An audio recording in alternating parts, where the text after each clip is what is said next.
అధ్యక్ష sir minister గారు గౌరవనీయులు హరీష్ రావు గారు వారు మాట్లాడింది వారు మైక్లో మాట్లాడలేదు సార్, ఎవరికి కూడా వినపడలేదు. వారు మాట్లాడింది మైక్లో వినపడదు. దాన్ని వారు తిరిగి వాపసు అన్న తీసుకురావాలి, ఎక్స్ప్లెయిన్ చేయండి సార్.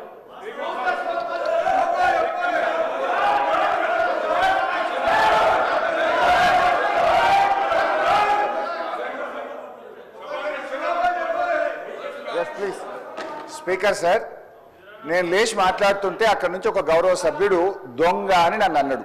అన్నప్పుడు నేనేమనాలి?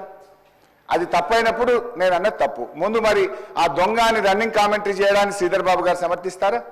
అందువల్ల అక్కడి నుంచి ఎవరైతే నన్ను రన్నింగ్ కామెంట్ చేసిందో ఆయనను ఉద్దేశించి నేను అన్నా, if you want to expel you can expel both and Sridhar Babu should say, వాళ్ళకు కూడా చెప్పాలి అట్లా కామెంట్ చేయొద్దని. హరీష్ రావు గారు మాట్లాడిన మాటలు నేను అన్నోన్లీ అన్నా, అనకపోతే లేదు. నన్ను ఎవరన్నా అంటే వాడిని నేను అన్నా, అనకపోతే లేదు. రైట్ అధ్యక్ష, గౌరవనీయులు తొలగించేసి బట్టి విక్రమార్క గారు చెప్పిన దాన్నే చెప్తూ అబద్ధాలని చెప్పే ప్రయత్నం చేశారు.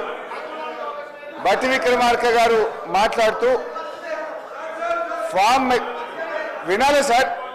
సార్ శ్రీధర్ బాబు గారు కూర్చోండి, నేను విడ్రా చేసుకున్నా కదా, ఇంకేంటి? దొంగ అనే పదాన్ని ఎక్స్ప్లెయిన్ చేయండి, యూజ్లెస్ ఫెలో అనే పదాన్ని ఎక్స్ప్లెయిన్ చేయండి, నాకు ఇబ్బంది లేదు. దాన్ని ask them to sit down. నేను విత్డ్రా చేసేసినది అట్లా ఇయ్యారు సార్, మినిస్టర్కి ఇస్తారు. మీరు మినిస్టర్ అయ్యాక రాజగోపాల్ రెడ్డి గారు, నువ్వు హోమ్ మినిస్టర్ అయ్యాక ఇస్తారులే, నీకు మైక్ ఇప్పుడు ఎలిజిబిలిటీ లేదు, కూర్చోండి దయచేసి. మీరు హోమ్ మినిస్టర్ కావాలి రాజగోపాల్ రెడ్డి గారు, కూర్చోండి. I wish you should become home minister, please sit down. Sir speaker sir, సభను ఆర్డర్లో పెట్టని మాట్లాడండి sir. Ask them to sit down please. Please కూర్చోండి please. Sir ask them to sit down sir please. Sridhar Babu గారి పద్ధతి కాదు సార్, సభ నడిపే పద్ధతిది కాదు సార్, సభ నడిపే పద్ధతిది కాదు sir. Sir please speaker sir please కూర్చోండి ప్లీజ్ ప్లీజ్. అయితే ఈరోజు చాలా ముఖ్యమైన అంశం మీద సభలో చర్చ జరుగుతుంది. గౌరవ ఉప ముఖ్యమంత్రి గారు బట్టి విక్రమార్క గారు మాట్లాడుతూ కొన్ని అంశాలు సభ దృష్టికి తెచ్చారు. గత ప్రభుత్వం ఫామ్ మెకనైజేషన్కి ₹1 ఖర్చు పెట్టలేదన్నారు, అబద్ధం. డ్రిప్ స్ప్రింక్లర్స్కు ₹1 ఖర్చు పెట్టలేదన్నారు, శుద్ధ అబద్ధం. రైతులకు ఇన్సూరెన్స్ డబ్బులు కట్టలేదన్నారు, పచ్చి అబద్ధం. అదేవిధంగా మెస్ ఛార్జీలు పెంచలేదు అని చెప్పారు, అది ఇంకా పెద్ద అబద్ధం. అధ్యక్ష, ఆస్తులు అమ్మలేదు అని చెప్పారు. అధ్యక్ష హరీష్ రావు గారు ఒక్క నిమిషం. అంత సీనియర్ సభ్యుడు ఎల్ఏ మినిస్టర్గా పనిచేసిన అంటుండు. నాకు వ్యక్తిగతంగా దగ్గర మిత్రుడు, అది వేరే విషయం, పక్కన పెడదాం. కానీ ఆన్ రికార్డ్ మైక్లో ఒక సభ్యుని యూజెస్ ఫెలో అనేది అధ్యక్ష. అంటే మీరు ఏంది అంటే మీరు ఈ అసెంబ్లీ తెలంగాణ ఇచ్చిన కాంగ్రెస్ పార్టీ ప్రజలు ఆశీర్వదించి మీ ప్రభుత్వాన్ని చక్కగా ముఖ్యమంత్రి గారి నాయకత్వంలో మా డిప్యూటీ సీఎం నాయకుడు మంచి పనులు చేస్తుంటే మీకు జీర్ణించుకోలేదు. ఏం మాట్లాడాలి? అరే ప్రజలు వింటున్నారు అధ్యక్ష. తెలంగాణ ప్రజలు కొట్లాడిన తెలంగాణ రాష్ట్రం తెచ్చుకున్నది ఆత్మగౌరవం కోసం. అటువంటి ఆత్మగౌరవం కోసం ఆంధ్ర ప్రజలు, ఈ తెలంగాణ ప్రజలు తెలంగాణ రాష్ట్రం నడపలేరు ఉన్నారు. కానీ ఈరోజు మీరు ఏమనుకున్నారు? మీరే పర్మనెంట్, ఇక మీరు ఎవరు రారనుకున్నారు. తెలంగాణ ప్రజలు ఆశీర్వదిస్తే కాంగ్రెస్ పార్టీ వచ్చింది. అసలు వీళ్ళు ప్రభుత్వాన్ని నడపలేరు అనుకున్నారు. బ్రహ్మాండంగా ప్రభుత్వం నడిపి కాంగ్రెస్ పార్టీ ముఖ్యమంత్రి గారి నాయకత్వంలో బ్రహ్మాండంగా మంచి పనులు చేస్తుంటే జీర్ణించుకోలేక అసహనంతో ఒక సభ్యుని పట్టుకొని యూజ్లెస్ ఫెలో అని అంటున్నా అంటే క్షమాపణ చెప్పాలి అధ్యక్ష, క్షమాపణ చెప్పాలి అధ్యక్ష. ఇది చాలా అన్యాయం, ఇది చాలా అన్యాయం. ఎందుకంటే ఈ సభ గౌరవాన్ని ఒక సీనియర్ సభ్యుడు ఆ విధంగా సభ్యులు ఉద్దేశించి మాట్లాడుతుంటే తెలంగాణ కోసం పోరాడింది మీరు ఒక్కరు అనుకుంటే తెలంగాణ రాలే, ఇది ఇచ్చిన తెలంగాణ కాంగ్రెస్ పార్టీ. ఈ తెలంగాణలో మీరు ఏం మాట్లాడినా నడుస్తుంది ఇంటి రోజు అనుకుంటూ ఇక మీరు ఆటలు సాగవు. తెలంగాణ ప్రజలు కాంగ్రెస్ పార్టీని ఆశీర్వదించిండు. ఈ మాటలు హరీష్ రావు గారు నేను చెప్తున్నా, మీకు సభ మీద ఏమాత్రం గౌరవం ఉన్నా, తెలంగాణ రాష్ట్ర ప్రజల మీద ఏ గౌరవం ఉన్నా, సభ్యుల సంస్కారం మీద గౌరవం ఉన్నా బేషరతుగా మీరు క్షమాపణ చెప్పాల్సిందే. మీ ప్లేస్లో నేనున్నా చెప్తా. మీకేం కొమ్ము మీరేం కింద పడిపోరు, మీ కిరీటం ఏం పడిపోదు. కానీ ఆ మాట అనడం మాత్రం మీలాంటి వ్యక్తి. ఇంకెవరన్నా అంటే కొత్త సభ్యుడు అంటే మేము బాధపడేటం కాదు పట్టుకున్నాడు. కానీ హరీష్ రావు గారు అంటే ఉద్యమకారుడు, మంచి పేరుంది, మేమందరం కూడా గౌరవిస్తాం.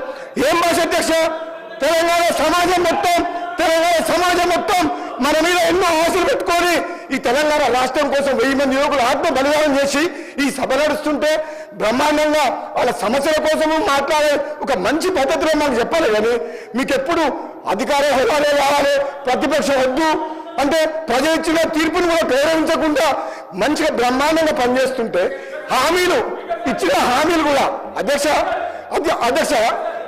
గౌరవ ముఖ్యమంత్రి గారు రేవంత్ రెడ్డి గారి నాయకత్వంలో ఈరోజు ఇచ్చిన హామీలు కూడా ఒకరి తర్వాత ఒకటి అంటే ఉచిత బస్సు ఇవ్వడం తప్ప, రైతులకు రుణమాఫీ చేయడం తప్ప, కరెంట్ ఇవ్వడం తప్ప, మన బడి పిల్లలకు మెస్సార్టీ పెంచడం తప్ప ఇన్ని మంచి పనులు చేస్తుంటే వీళ్ళ కడుపుల మంట జీర్ణించుకోలేక ఈ విధంగా మాట్లాడుతున్నారు. ఇది అన్యాయం అధ్యక్ష. ఇది క్షమించడం చేయడం. నేను చెప్తున్నా, మీరు ప్రతిపక్ష హోదా కూడా కోల్పోతారు. మర్యాదగా మాట్లాడకపోతే కనీసం మాకు ప్రతిపక్షం లేకుండా ప్రజాస్వామ్యాన్ని కూలి చేసిన వ్యక్తులు వీళ్ళు మాకు దొంగని అంటే ఎవరు దొంగ? మీరు అప్పులు చేసిండ్రు, అనవసరంగా అప్పులు చేసిండ్రు. మంచితనానికి అవసరం కోసం నిజంగా అవసరం ఉంటే అప్పు చేయాలి. ఒక హైదరాబాద్తో కూడిన తెలంగాణ కాంగ్రెస్ పార్టీ సోనియా గాంధీ ఇస్తే ఇది అప్పులిచ్చే రాష్ట్రం. ఒక అధ్యక్ష ఒక నిమిషం, ఇది హైదరాబాద్తో కూడిన తెలంగాణ అంటే మిగతా రాష్ట్రాలకు అప్పులిచ్చే రాష్ట్రాన్ని అప్పుల పాలు చేసి అడుక్కునేటట్టు చేసి సర్పంచులకు బిల్లులు చేయలేని దౌర్భాగ్యులు మీరు. అంటే తప్పే ఉంది అధ్యక్ష. దొంగ అంటారు, బయట తిడుతున్నారు, దొంగపోతే దొంగతనం చేసి దోసుకుంటే ఏమని పిలవాలి? ఇప్పుడు ఎట్లుందంటే వాళ్ళ నీకు ఎట్లుందంటే దొంగనే మమ్మల్నే దొంగ అంటుండు. ఇంకేం చెప్పాలి అధ్యక్ష?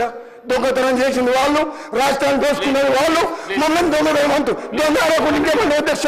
హరీష్ రావు గారు ఒక్కటే మరి చెప్తున్నారు, మీరంటే గౌరవం ఉంది, కానీ మాత్రం ఆ ఓడు మీరు వెనక తీసుకోవాల్సిందే, లేకపోతే మీ అవసరం అధ్యక్ష. అవసరం రోజు మితికి వెళ్ళిపోతుంది, రోజు మీరు చేస్తుంది మితికి వెళ్ళిపోతుంది. కంట్రోల్ చేయాలి అధ్యక్ష, కంట్రోల్ చేయాలి. వాళ్ళు రోజు ఏమనుకుంటున్నారు? మేము భయపడతాం అనుకుంటున్నా? మేము భయపడతావా? వాళ్ళు భయపడతావా? ఏంటి అధ్యక్ష? రోజు వాళ్ళ భాష ఏంటి అధ్యక్ష? రికార్డులకు వాళ్ళ భాష ఏంటి అధ్యక్ష?